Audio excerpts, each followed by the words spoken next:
Hello guys सकाळर mini blog को welcome. आज children's day अच्छी तो मुझे भाविली मो झील किसी स्पेशल बनैबी। चलतु आज माखना खीरी बनैबा।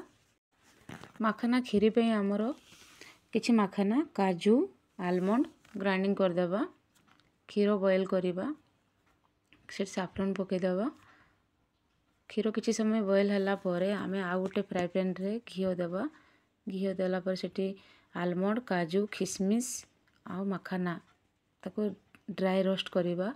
तापर आमे जो रखिथिबा पाउडर टिको क्षीर रे पकेबा, चीनी पकेबा। चीनी पकई सारा पर आमे किसी समय गलेबा।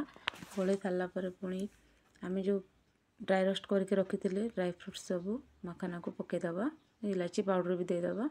तो गले गाड़ी की आमे सर्व करवा। सतरे यही खीरी खाइला पर ना चाउल खीरी भी आप भूली जाए, बहुत ही टेस्टी अच्छे। आपन थरे एमती खीरी निश्चय ट्राई करंतु। जदि वीडियो आपको भल लगी लाइक शेयर कमेंट करेंगे। प्लीज जो मैंने देखुं मो चैनल को सब्सक्राइब करदेवे।